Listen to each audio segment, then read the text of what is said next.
Hi everyone, this is Penley-Ann Creations. How are you today?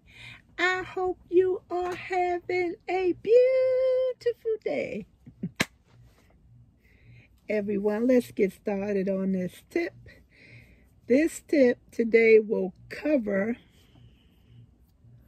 should you make additional chains for your project, and what to do if you need to pull your work out.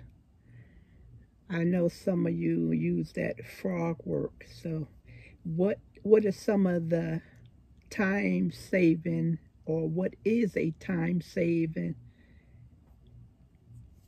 situation you can do if you need to pull your work out? Okay, let's get through this. Now, this project I'm calling Research. I'm using Red Heart. It's a wrap. This one is 50% cotton and 50% acrylic. 1,100 yards.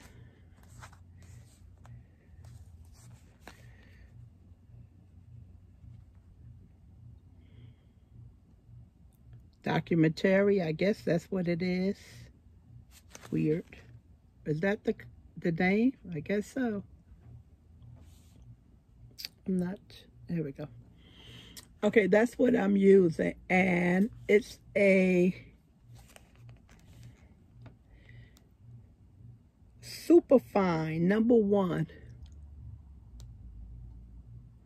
My hands are shaking because I got my elbow on this table and it's hurting.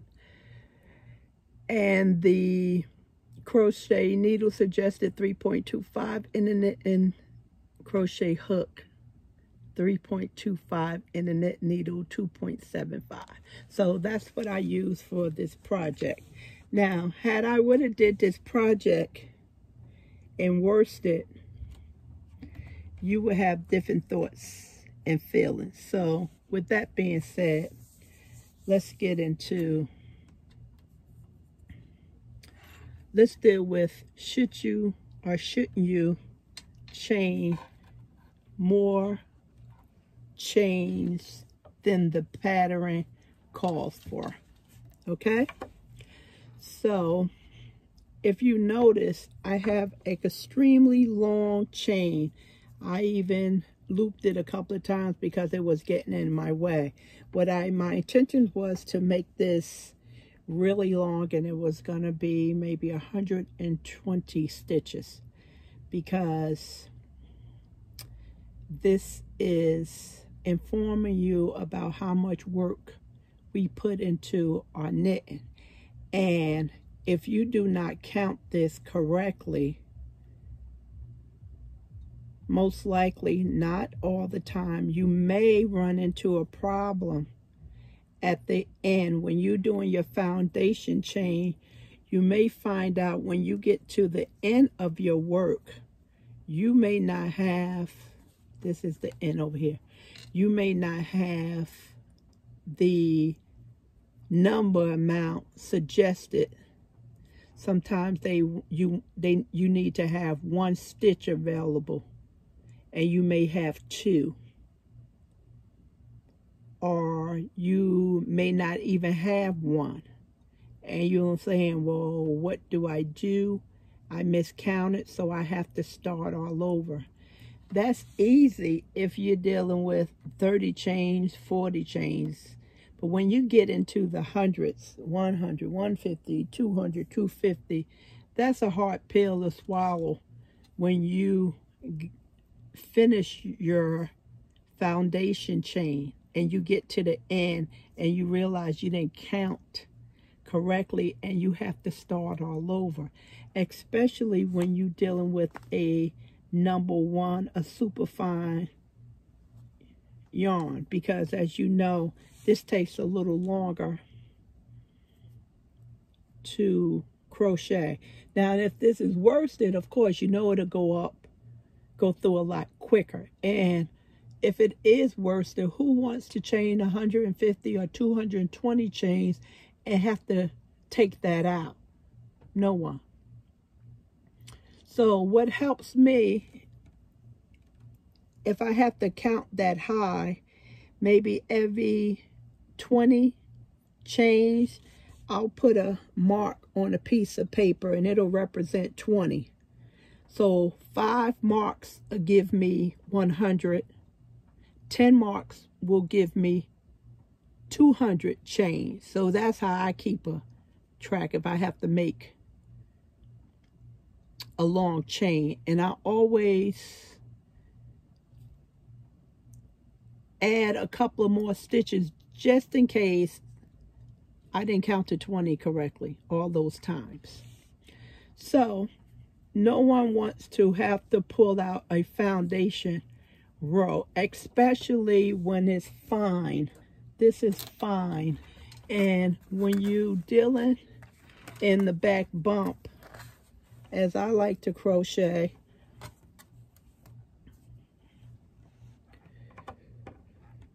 it is very time consuming. So the tip is, if you run into the problem where you, at the end of your chain project, you don't have enough chains as suggested in the pattern, I suggest chain some extra stitches, maybe 10. I did more than that because I was going to make this really long. I wanted you to get the true picture. So what happens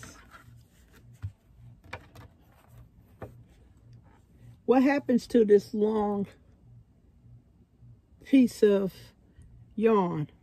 If I said thread, forgive me, I'm doing multiple craftings. What do you do with this? You cut it. That's what you do. You cut it. Now, being that it has that braid look, is not the braid that you braid in your hair or your children's hair. It is not the same. It's one strain. It is one strain. That's all it is. It looks like a braid, but it's not. It's one. Cut it. You done. And of course, I need to invest in a camera. And what you do is you take it and you just take the chain apart. Of course, you can't see it, but you just take the chain apart. That's all. It's nothing. You're just taking it apart. That's all. I hope I'm not causing a knot to get in this, because this is thinner than your average. Okay, there we go. So when it's thin like that, just take it. It's my hand over here. See? Just pull it down. Now you see how we get in one thread? I didn't want to do that, because if I did that, I just made a knot. See how we get in one thread? That's all you're going to do. That's all you're going to get is one thread, because it only took you one thread to make this chain. So don't be afraid. Just snip it and find you something. If it's really thin, it's going to take a little longer to get into these chains, get into the little stitches, and just pull it back. This one is somehow just knotting, but just take your time, you know, when you're dealing with fine thread. Come on. Yeah, see? And don't, whatever you do, do not pull this, because it'll bring a knot in your work. Don't pull it, and you'll have to cut it like I just did. Just continue to go chain by chain and working your way up. Okay? So don't pull that. See? It's coming out. My elbows are very uncomfortable. See how nice it is? Don't jump ahead. You have to go stitch by stitch. Okay, I got the wrong piece there. Come on. This is just the last one I'm gonna do. Okay. Okay, now you see this long, that's what you're gonna get. Okay, just go stitch by stitch. Do not pull it because it'll turn that last stitch into a knot. Now, once you get close up to here, this is not going to come apart. So what you do is just you make a knot or a slip knot. A knot on it. Make a knot. Okay, and then you're going to be very close up to the top. When you make your knot up here, when you finish taking all this out, you're going to be very close to your foundation row. So do not take out the last one. Just turn it into a knot. Take it and make a knot out of it. Make a knot. And then after you make a knot, because you'll secure that, don't go all the way up and make your stuff come apart. And you make a knot. And then you will sew in your ends. That's all. And that's a tip to get you, to help you to not take the your entire project out. I know this is way over 100 and something stitches. I think it's anywhere from 120 to 150. So that's why I crochet additional chains so I don't have to pull out my foundation. Okay, now let's move on to the other part of the tip.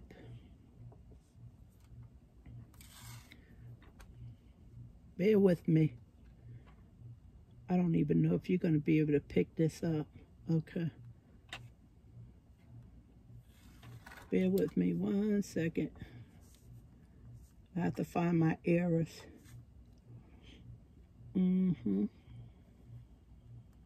Okay, here go one. Yeah, okay. So, let's just do it like this. Bear with me, everyone. This is difficult when you don't have overhead cameras. Let's just show you how pretty. Remember last week when we went over the crochet in the back bump?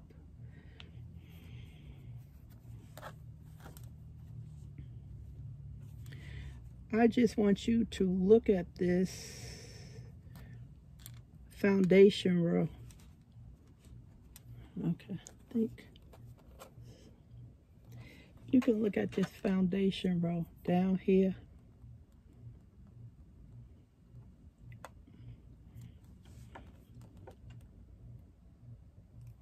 Down here. Where's my thing? It is absolutely beautiful. And that's the result you get when you go in the back loop. Absolutely beautiful. On this, it took some time because the yarn is much thinner. Even I was like, oh my goodness, this is challenging. Okay? Very nice. Really nice. All right. Here, I missed a stitch. Now you can, I made it big so you can see that. See?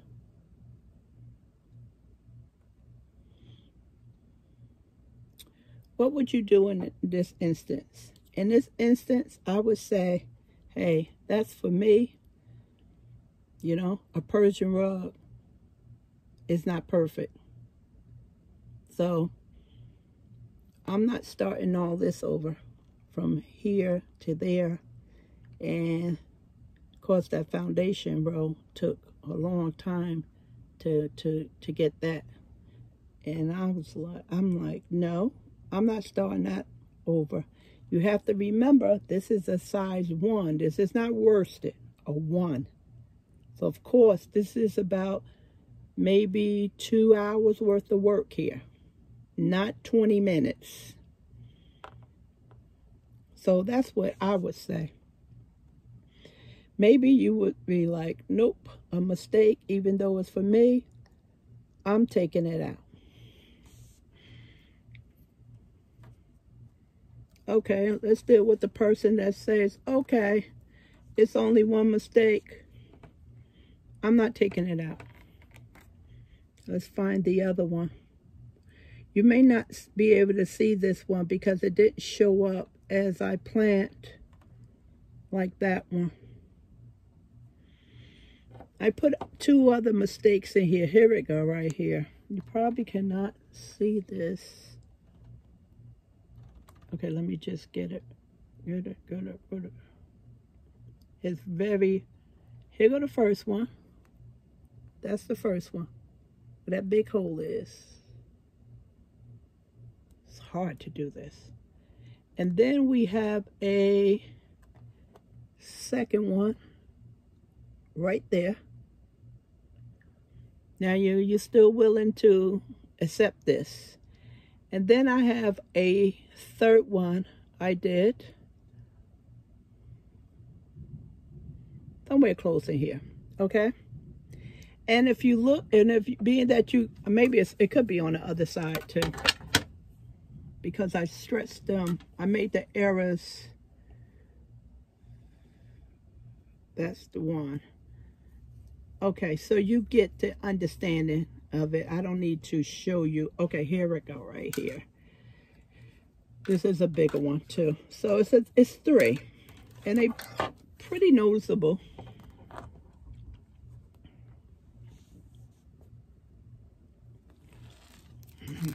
Man. Yeah, these 2 are next to each other. One here, and one there. So if the work was in front of you, like it is in front of me, you would probably say, no, because it's too noticeable. Look how big that is. You can see that. And this one right here, you can really see those big holes. So at this point, you goes, okay, taking it out, you know, build character. I'll just start all over, okay? I just start all over, right? Maybe it's not for you. Maybe it's for a gift for someone else. So what do? We start all over, right?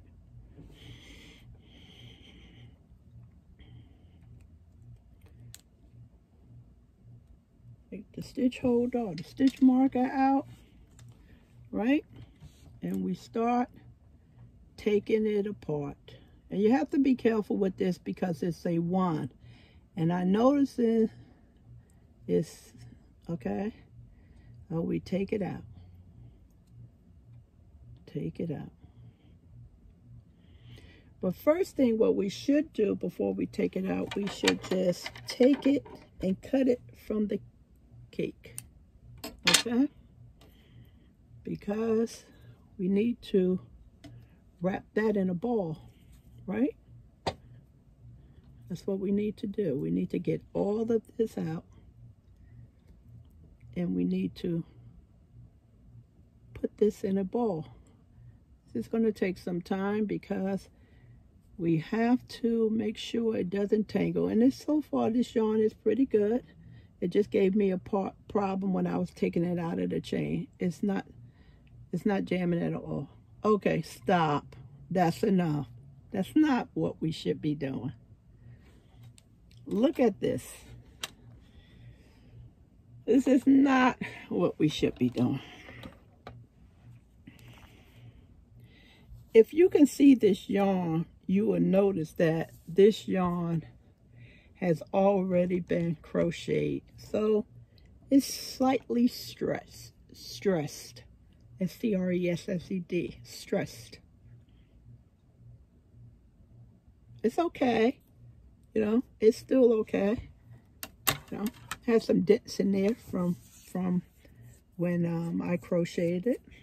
We don't do that.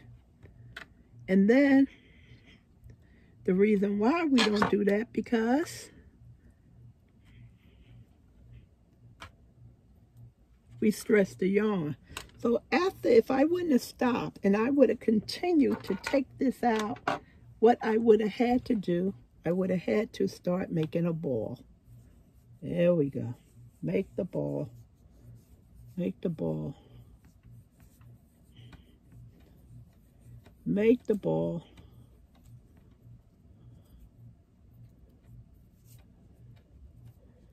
That's what we're doing. We're making a ball. And what's happening now? Now you go into a second step of stressing the yarn. Still fine. It's going to crochet up beautiful again. The less you handle your yarn, the better it is for your project. I know you have noticed that if you have taken yarn out too many times and then when you were crocheting it up or knitting it up, it wasn't, the project wasn't looking as beautiful as it was in the beginning. That's because of we handling the yarn too much. So, Miss Smarty Penny, what do we do? What do we do? We crochet from it. That's all we do. We have to start all over. We have to start all over because we made so many errors. We're just going to start crocheting from it. That's all we're going to do. That's all we're going to do. We crochet from it. We count how many stitches we need and we crochet from it. That's all. See how curly that yarn is? It's been used one time. So you want to eliminate as much stress on your yarn as possible. So you crochet from it and you start all over. That's what you do. And guess what? You don't have to make a ball. You don't have to make that big old ball no more. Just cut it and crochet from the project that you want to take out. I don't know how this works with knitting. That's a whole different story. You can't be cutting nothing in knitting.